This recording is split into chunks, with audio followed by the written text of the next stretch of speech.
प्रिय भक्तजनों, आज हम श्रीमद् भागवत के 10वें स्कंद के 33वें अध्याय से चर्चा का प्रारंभ करेंगे। भगवान श्री कृष्ण के सामने उनकी प्रेयसी गोपियां एक दूसरे का हाथ पकड़कर खड़ी थीं। उनके साथ यमुना जी के तट पर श्री कृष्ण जी ने अपनी रसमयी लीला का प्रारंभ किया। संपूर्ण योगों के स्वामी भगवान श्री कृष्ण दो गोपियों के बीच में प्रकट हो गए। इस प्रकार एक गोपी और एक श्री कृष्ण, यही क्रम था। सभी गोपियां ऐसा अनुभव करती थीं कि हमारे प्यारे तो हमारे ही पास हैं।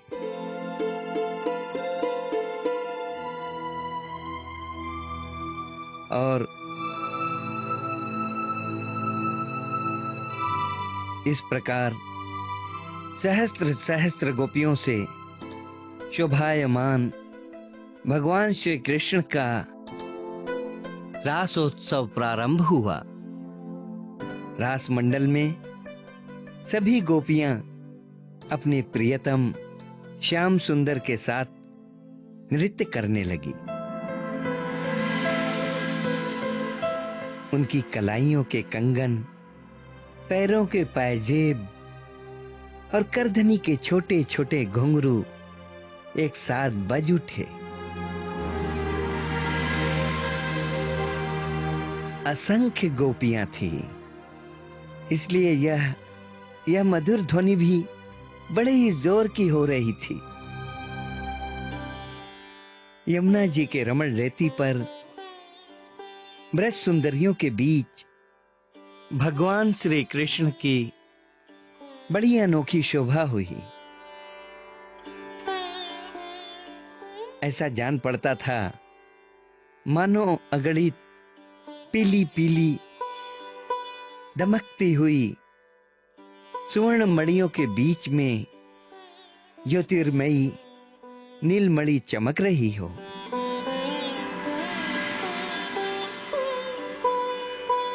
नृत्य के समय गोपियां तरह तरह से ठुमक ठुमक कर अपने पांव कभी आगे बढ़ाती और कभी पीछे हटा लेती। कभी गति के अनुसार धीरे धीरे पांव रखती, तो कभी बड़े वेग से, कभी चाक की तरह घूम जाती, कभी अपने हाथ उठा उठाकर भाव बताती, कभी बड़े कलापूर्ण ढंग से मुस्कुराती, तो कभी भौएं मटकाती। नाचते नाचते उनकी पतली कमर ऐसे लचक जाती थी मानो टूट गई हो। कानों के कुंडल हिल हिल कर कपोलों पर आ जाते थे। इस प्रकार नटवर नंदलाल की परम प्रेयसी गोपियां उनके साथ गा गाकर नाच रही थी। वे गोपियां धन्य हैं।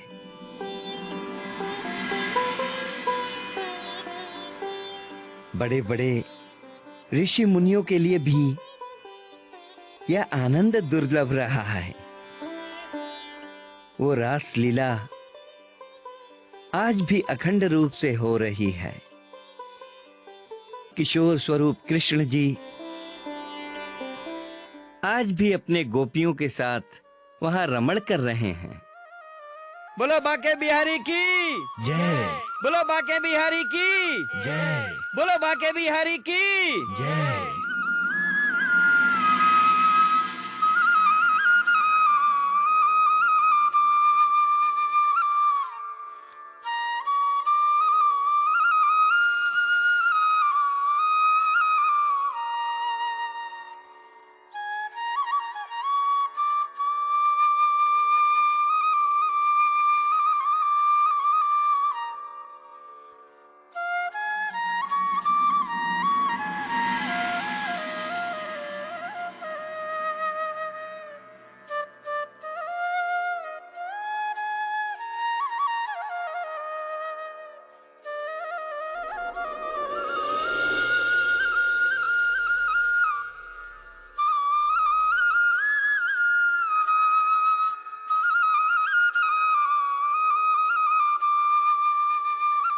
कितना आनंद आया चर्चा में, किंतु देरी से आने के कारण शुरू के कुछ श्लोक सुनने से मैं वंचित रह गया। इसका एक उपाय है, आचार्य जी के घर जाकर उनसे छूटे हुए श्लोक पुनः सुनाने का निवेदन करो, तो वे कृपया करके सुना सकते हैं। यही ठीक रहेगा।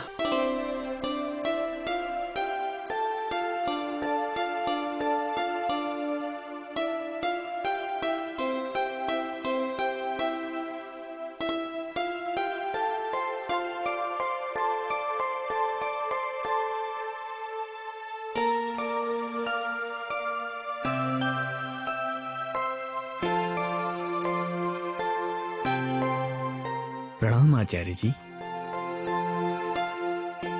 प्रणाम देवचंद्र।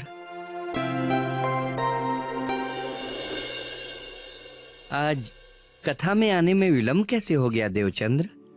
क्षमा कीजिए आचार्य जी, मैं बाके बिहारी जी की सेवा करके आ रहा था, तभी कुछ हरिभक्त पड़ोसी वहां आ गए और कल की कथा के विषय में मुझसे प्रश्न करने लगे। मैं उन्हें कथा सुनाने लगा, इसलिए मुझे आने में देर हो गई। कथा सुनाने में देरी हो गई तो कोई बात नहीं। आज्ञा हो तो एक विनती करूं आचार्य जी? अवश्य देवचंद्र। विलंब से आने के कारण शुरू के कुछ श्लोक नहीं सुन सका। यदि संभव है तो कृपया कर मुझे वह पुनः सुना दे। तुम्हारे भक्ति भाव और विनम्रता से भरे अनुरोध को मैं ठुकरा नहीं सकता देवचंद्र। मैं तुम्हें अवश्य वह श्लोक सुनाऊंगा।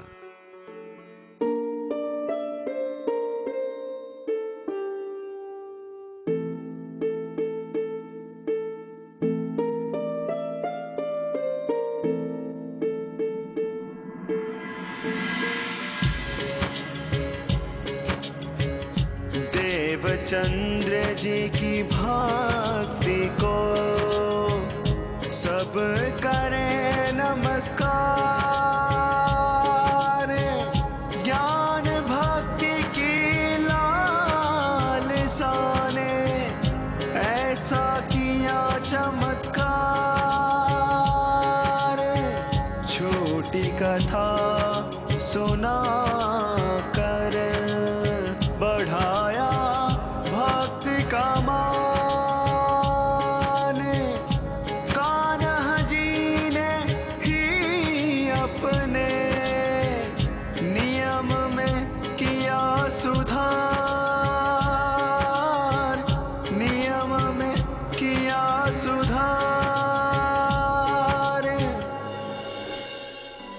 और इस प्रकार भागवत कथा के प्रति अथाह जिज्ञासा होने के कारण भट्ट जी देवचंद्र जी के आने से पहले कथा प्रारंभ ही नहीं करते थे।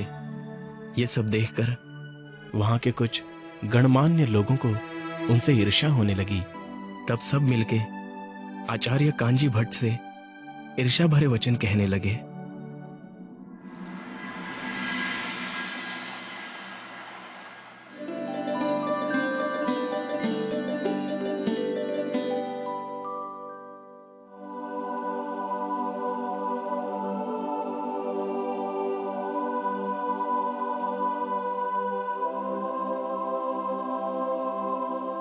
ये देवचंद अब तक नहीं आए।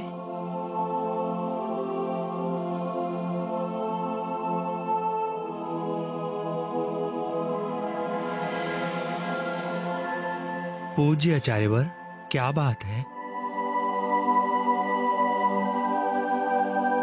आज आप कथा प्रारंभ नहीं कर रहे? क्या आज आप कथा नहीं सुनाएंगे? सुनाएंगे भक्त, अवश्य सुनाएंगे, किंतु कुछ समय उपरांत अभी सारे भक्त नहीं आए हैं। सारे भक्त नहीं आए हैं? पहले तो आप कभी ऐसा नहीं करते थे। आजकल आपको कौन सा भक्त इतना प्रिय हो गया कि उनके बिना आप कथा प्रारंभ ही नहीं कर रहे हैं? है एक महाअनुभव जिनका नाम है देवचंद्र। पता नहीं आचार्य जी को उनसे क्या मिलता है, कि उनके आने से पहले कथा प्रारंभ ही नहीं करते।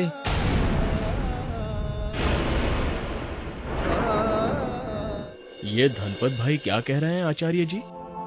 क्या देवचंद्र हमसे भी ज्यादा धन देता है आपको? सारा जीवन बीत गया हमारा तो यहाँ आते हुए, किंतु हमारा तो कभी आपने इंतजार नहीं किया। मेरे भाई, मैं आपको एक बात स्पष्ट कर दूं कि मैं किसी से धन की लालसा में भागवत कथा नहीं कहता। मैं तो अपने श्याम सुंदर को रिझाने के लिए ही कथा कहता हूं। वो बेचारा गरीब देवचंद्र मुझे कहां से धन देगा?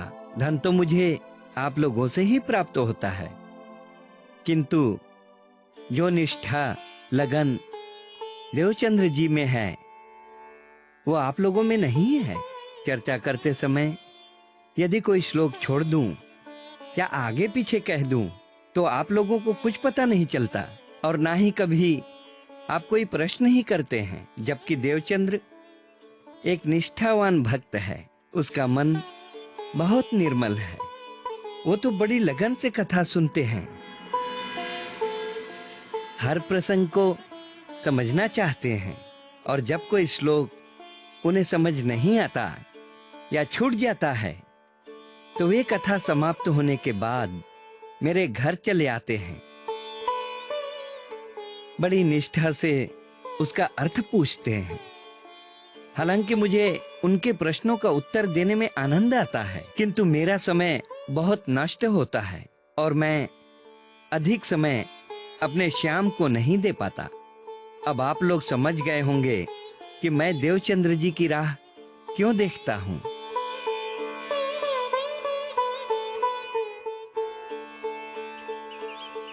प्रणाम आचार्य जी। क्षमा कीजिए, बांके बिहारी की सेवा करते हुए समय का ध्यान ही नहीं रहा। हे भक्तों, आज हम श्रीमद् भागवत के 11वें स्कंध के 14वें अध्याय से चर्चा प्रारंभ करेंगे। आज मैं आप सबके समक्ष भक्ति योग की महिमा का वर्णन करूंगा। भगवान श्री कृष्ण उद्धव से कहते हैं, कर्मयोगी लोग यज्ञ, तप, दान, व्रत तथा यम नियम आदि को पुरुषार्थ बतलाते हैं, परंतु ये सभी कर्म हैं। इनके फल स्वरूप जो लोग मिलते हैं वे उत्पत्ति और नाश वाले हैं। कर्मों का फल समाप्त हो जाने पर न चाहते हुए भी उस लोक से जाना पड़ता है, और सच पूछो तो उनकी अंतिम गति घोर अज्ञान ही है। इसलिए पाप और पुण्य दोनों ही बंधन का कारण है। संतों ने पाप को लोहे की जंजीर कहा है तो पुण्य को सोने की जंजीर कहा है। इसलिए जो सब ओर से निरपेक्ष आशा रहित हो गया है, किसी भी कर्मफल आदि की आवश्यकता नहीं रखता, अपने अंतःकरण को सब प्रकार से मुझे ही समर्पित कर चुका है, परमानंद स्वरूप मैं उसकी आत्मा में स्फुरित होने लगता हूँ। इससे वो जिस सुख का अनुभव करता है वह सांसारिक चाहनाओं से युक्त मनुष्य को किसी प्रकार नहीं मिल सकता है। जो संग्रह परिग्रह से रहित अकिंचन है, जो अपनी इंद्रियों पर विजय प्राप्त करके शांत और समदर्शी हो गया है, जो मेरी प्राप्ति से ही मेरे सानिध्य का अनुभव करके ही सदा सर्वदा पूर्ण संतोष का अनुभव करता है,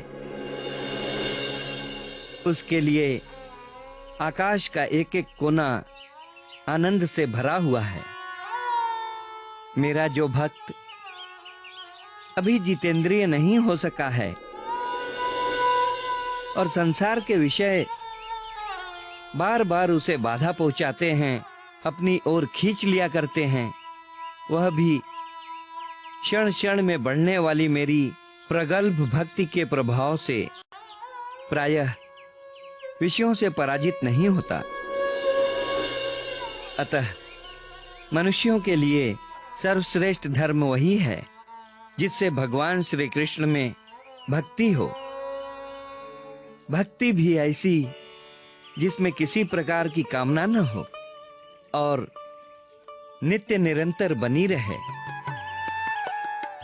गोपियों ने घर में रहते हुए भी उस अनन्य प्रेम लक्षणा भक्ति के द्वारा श्री कृष्ण जी को प्राप्त किया। बोलो बांके बिहारी की जय, बोलो बांके बिहारी की जय, बोलो बांके बिहारी की जय।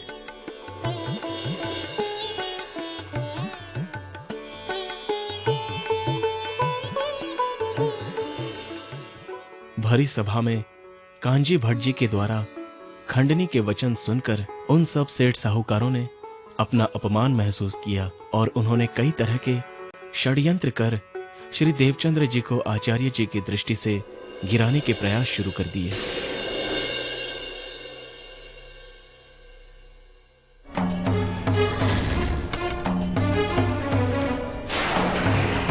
मंदिर का खर्चा उठाएं हम लोग, उसका रख रखाव करें हम लोग, वहाँ के लोगों का घर चले हमारे धन से, और सम्मान किया जाता है उस कल के आए छोकरे का।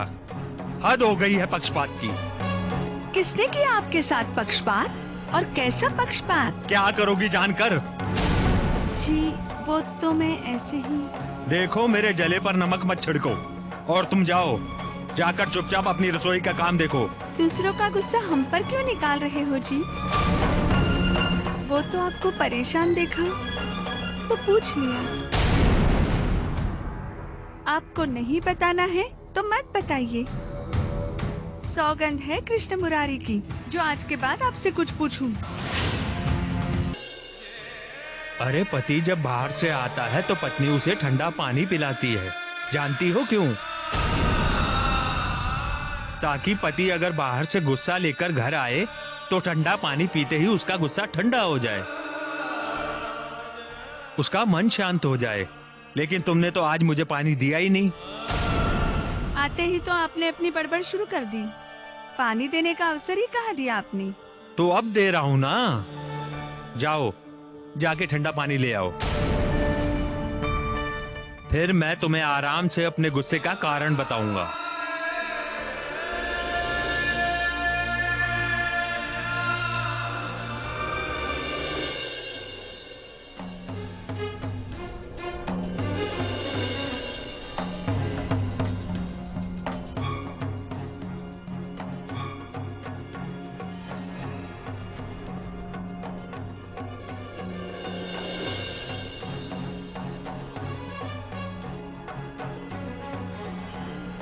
अच्छा आप बताइए, आपके गुस्से का कारण कौन है और किसने किया आपके साथ पक्षपात?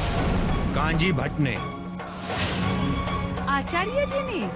ये क्या कह रहे हैं आप? भला उन्होंने कौन सा आपके साथ पक्षपात कर दिया? उन्होंने सबके सामने मेरा अपमान किया। इतने वर्ष हो गए उनकी सेवा करते हुए, लेकिन कहते हैं कि हमारे में वो निष्ठा लगन है ही नहीं जो देवचंद्र में है। और आज तक कभी भी चर्चा शुरू करने के लिए हमारा इंतजार नहीं किया, लेकिन जब तक वो देवचंद्र नहीं आता चर्चा शुरू करते ही नहीं। आप बुरा ना माने स्वामी, शायद वे कोई विशेष व्यक्ति होंगे या कोई परम शिष्य होंगे। जो भी हो, लेकिन 2 दिन के आए उस छोकरे के लिए भरी सभा में हमारा अपमान नहीं करना चाहिए। अब मैं उसे यहाँ टिकने नहीं दूंगा, कुछ न कुछ करके उसे अपमानित करूंगा और उससे अपने अपमान का बदला लूंगा।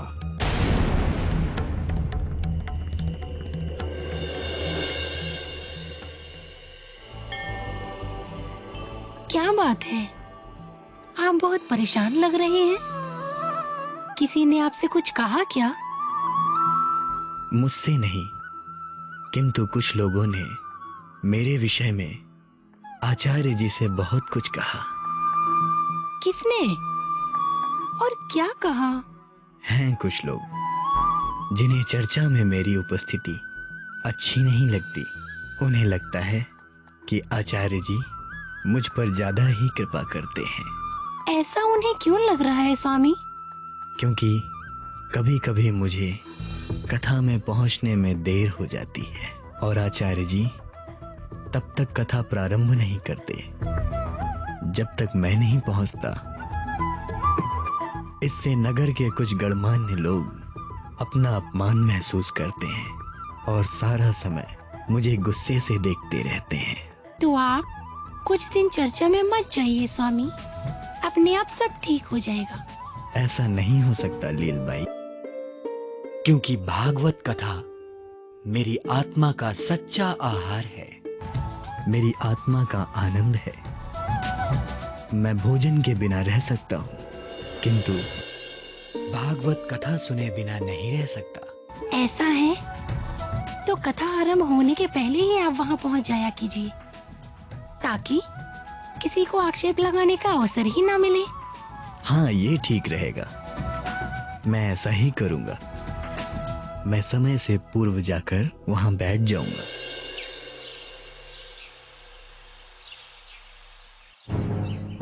ये देवचंद्र अपने आप को बहुत बड़ा ज्ञानी समझता है, उसे सबक सिखाना ही पड़ेगा। तुम ठीक कहते हो धनपत। पता नहीं क्या जादू कर दिया है उसने आचार्य जी पर। वो तो अपने नियम ही भूल बैठे हैं। और नहीं तो क्या, 4 दिन हुए नहीं उस लड़के को आए हुए, और इतना सम्मान। हमें सेवा करते हुए इतने वर्ष हो गए और हमारा कुछ भी महत्व नहीं। सेवा हम करें और सम्मान उसका हो, ये हम कदापि सहन नहीं कर सकते। इस देवचंद्र को कथा में आने से रोकना ही पड़ेगा, अन्यथा ये हर दिन किसी न किसी के अपमान का कारण बनेगा। सो तो ठीक है, किंतु ये काम होगा कैसे? वो तो हर दिन चला आता है। हमें कुछ ऐसा करना होगा जिससे वो कथा में आने से खुद ही मना कर दे। तब तो हमें उसके अपमान की कोई बड़ी योजना बनानी होगी। उसे नीचा दिखाना होगा ताकि वो खुद की और कांजी की नजरों से गिर जाए। हे सुंदर साथ, इस प्रकार उन सब के मन में देवचंद्र जी के प्रति द्वेष की भावना पैदा हो गई और वे देवचंद्र जी की कमियां ढूंढने में लग गए। देवचंद्र जी का नियम था कि वे आत्मा का आहार किए बिना शरीर को भोजन नहीं देते थे। वे भागवत को अपनी आत्मा का आहार मानते थे। किंतु द्वादशी के दिन व्यास जी की स्मृति में भंडारा होता था और उस दिन भागवत की चर्चा नहीं होती थी। इस कारण देवचंद्र जी उस दिन भोजन ही नहीं करते थे, जबकि एकादशी के दिन 3 घंटे तक चर्चा होती थी। इस कारण वे उस दिन बांके बिहारी जी को भोग लगाकर भोजन ग्रहण कर लेते थे कि इस शरीर ने कथा सुनने में मेरा साथ दिया है, जबकि उस दिन अन्य भक्तजन व्रत रखते थे। ये बात किसी तरह धनपत सेठ को पता चला।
धनपत सेठ, क्या बात है, इतने उतावले होकर क्यों चले आ रहे हो? आज खबर ही कुछ ऐसी है, आप सुनोगे तो खुश हो जाओगे। क्या बात है, जल्दी बताओ। मैं देवचंद्र जी के घर गया था।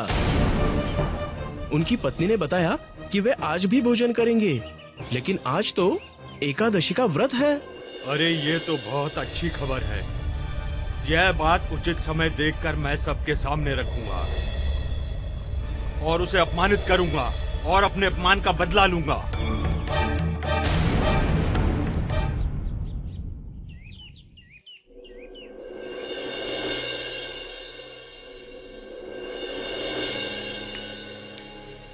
माँ जी, आपसे एक बात पूछूं?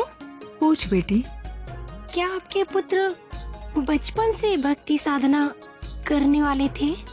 हाँ बहू, देवचंद्र बचपन से ही भक्ति साधना में अधिक रुचि लेता था। वो अन्य सभी बच्चों से हटकर था। उसे सपने में तरह तरह के दृश्य दिखाई पड़ते थे। वो सपने में बड़बड़ाता रहता था, मत जाओ मत जाओ। वो मुझसे तरह तरह के प्रश्न पूछा करता था। मैं कौन हूँ, मैं कहाँ से आया हूँ। बस उस दिन के बाद से दिनों दिन देवचंद्र की जिज्ञासा बढ़ती रही। पहले उमरकोट में 4 वर्ष तक मंदिर में 3-3 घंटे परिक्रमा करता था। फिर भी संतुष्टि नहीं हुई तो घर छोड़कर निकल पड़ा सतगुरु की खोज में। 5 वर्ष तक कच्छ में अनेकों गुरुजनों के सानिध्य में ज्ञान प्राप्त कर साधना की और फिर वे भूजनगर आ गए और उन्हें खोजते खोजते हम भी भूज आ गए। और इसके आगे तुम जानती हो बहू कि किस तरह उन्होंने हरिदास जी की सेवा कर उन्हें प्रसन्न किया और फिर ध्यान में कैसे प्रभु के दर्शन हुए।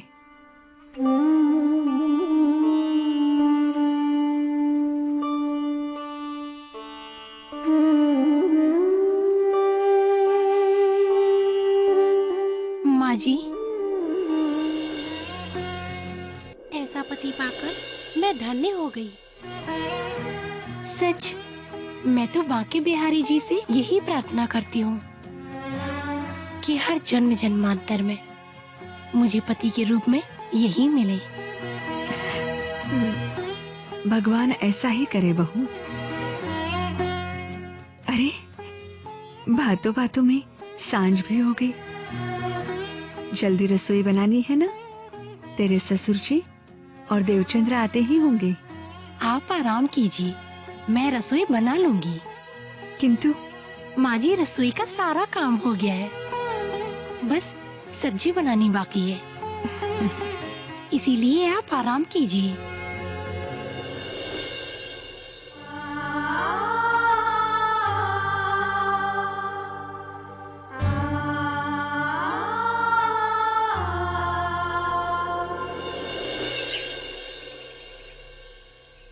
प्रणाम सेठ जी, तैयारी हो गई? हाँ चलो, अच्छा है। अरे खाइए खाइए, क्यों नहीं खा रहे हो? हाँ सब अच्छे से ही हो रहा है। चलो अच्छा है, बंदोबस्त तो ठीक ठाक किया है। भाई पेट भर के खाना, शर्माना मत। हाँ? भंडारा है, भगवान का भंडारा है, अच्छे से पेट भर के खाना चाहिए। अरे बहन जी खाइए। चलो ठीक है, अच्छा है, हम आते हैं जरा।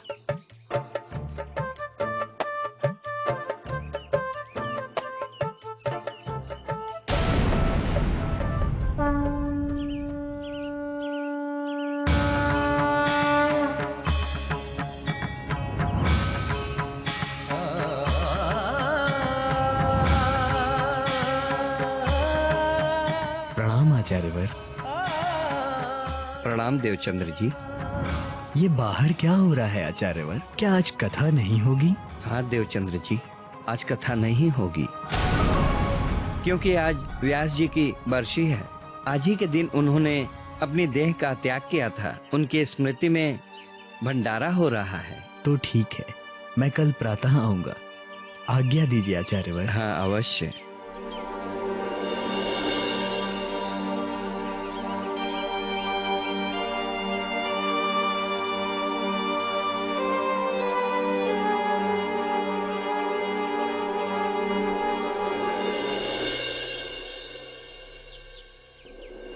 अरे देवचंद्र जी तो जा रहे हैं। भंडारे का प्रसाद लिए बिना ही कहाँ जा रहे हो देवचंद्र जी? क्षमा कीजिए, आज मेरा उपवास है, मैं प्रसाद नहीं खा सकता। किंतु आज के दिन उपवास रखना नहीं चाहिए, क्योंकि आज व्यास जी की बरसी है। किंतु मेरा उपवास तो आरंभ हो चुका है, अब मैं उसे खंडित कैसे करूं? इसलिए आप लोग मुझे क्षमा कीजिए, मैं अपनी सेवा के नियम को नहीं तोड़ सकता। आज्ञा दीजिए, प्रणाम।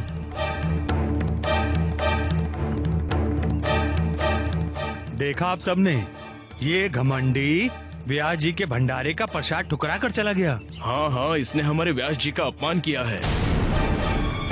हमें आचार्य जी के पास जाके इसकी शिकायत करनी चाहिए। एकादशी को भोजन और द्वादशी को उपवास। देखता हूँ अब आचार्य जी अपने प्रिय शिष्य को कैसे बचाते हैं।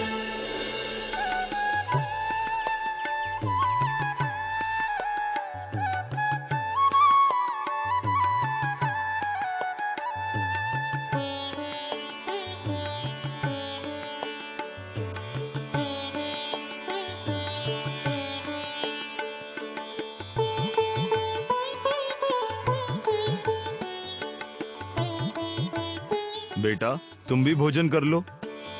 हाँ हाँ बहू, अब तू भी खा ले। मैं उनके मंदिर से आने के बाद भोजन करूंगी माँ जी। अरे हाँ हाँ, मैं तो भूल ही गई। जब तक देवचंद्र भोजन नहीं करता, तू कहाँ खाती है ना? किंतु बहू, आज मंदिर में व्यास जी का भंडारा है, इसलिए देवचंद्र वहीं से प्रसाद खाकर आएगा। हाँ, तुम खाना खा लो। प्रणाम पिताजी। प्रणाम माताजी।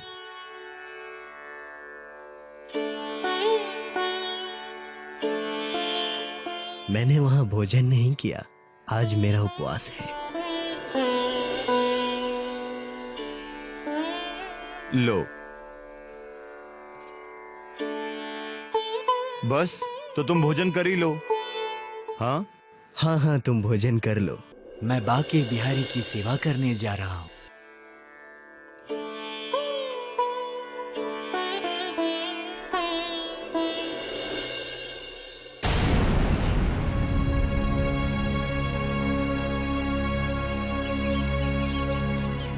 आज मैं अपने अपमान का बदला लूंगा, उस देवचंद्र को भरी सभा में अपमानित करके। ये आचार्य जी अब तक आए क्यों नहीं? आते ही होंगे।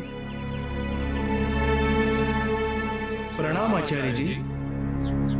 प्रणाम भक्तों।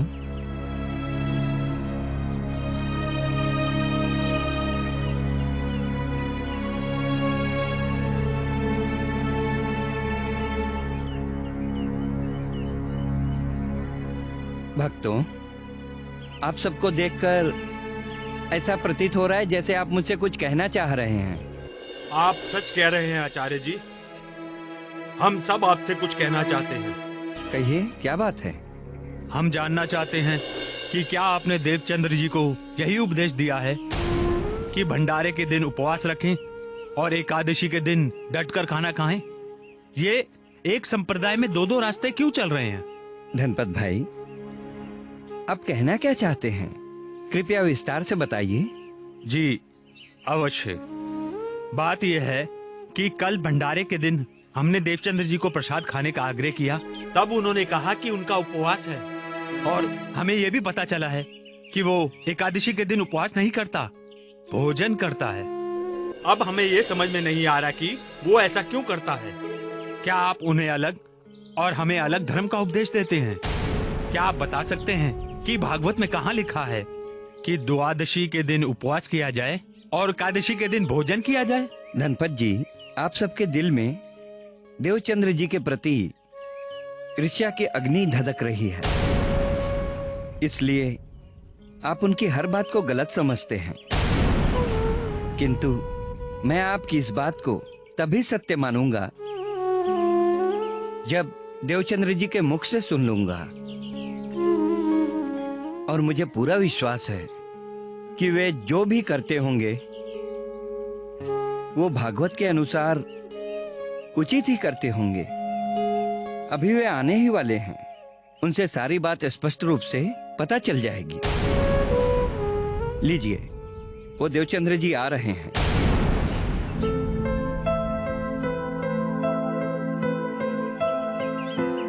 प्रणाम आचार्य जी। प्रणाम।